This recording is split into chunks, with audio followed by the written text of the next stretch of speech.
So just a very quick video from me about this fiasco that's just gone on in the House of Commons, where the SNP, the Scottish Nationalist Party, requested a debate on whether there should be a ceasefire in Gaza. For me, it's a multi-dimensional psychological operation, an energy harvesting exercise, and I'm going to talk to you about three possible motives for it. So the first motive is just mockery. How could any sane person possibly believe that a debate in the British House of Commons might actually lead to a ceasefire between Hamas and the Israeli government?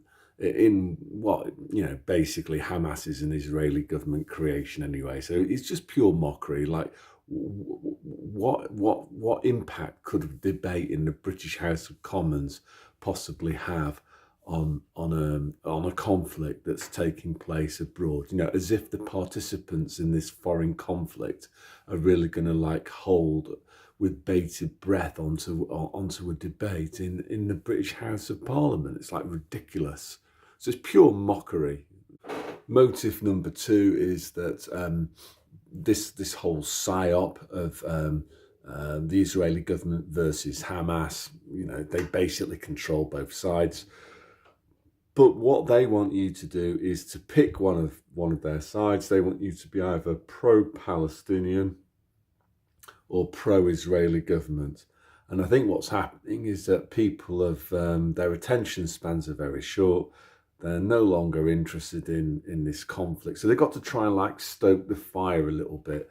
And what they definitely want you to do is to pick one of the two sides that they control and then fight amongst yourselves, divide and rule. So, whilst you're fussing over some conflict thousands of miles away that they've created that's a fake flag, they just want to distract you from what's going on inside your own country. The final objective is to try to regain some trust in the political system. So more and more people are realising that we're governed by a uni-party, that the SNP, Labour Party, Conservative Party, Richard Tice, all the same thing. That's the reality of the situation. But they want you to actually believe that things are going to change if Labour got in rather than the Conservatives, that the SNP are really different from Scottish Labour. It's all complete nonsense.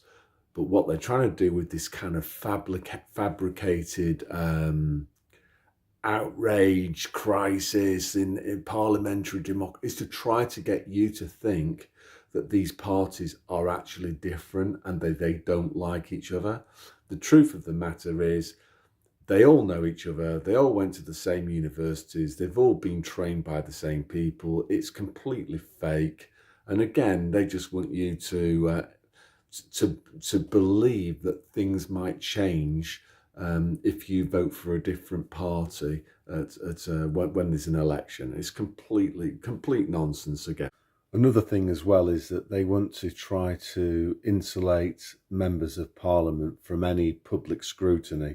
So they're going to use this as, to say, oh, well, there's a lot of controversy amongst a particular group of people living in Britain, and they're very aggressively pro-Palestinian, and they've been threatening MPs.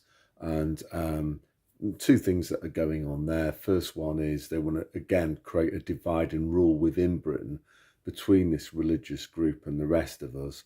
And then the second thing is that they want to pass new laws to say that the general public are not allowed to harass, which basically means not allowed to ask questions of their elected members of Parliament.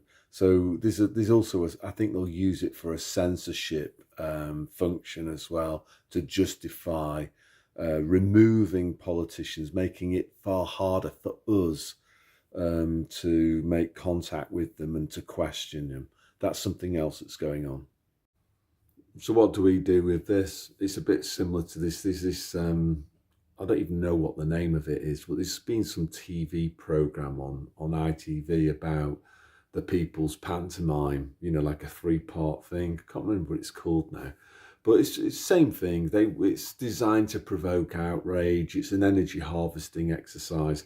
So, you know, the thing that we should do is any attention we pay to it is just take the mickey out of it. And yeah, that's what I'm doing here now. Just forget about it. It's just completely... I've watched that Lindsey Graham, you know, the Speaker in the House of Parliament. Complete actor, complete faked crap. So yeah, that's all I want to say today. So God bless.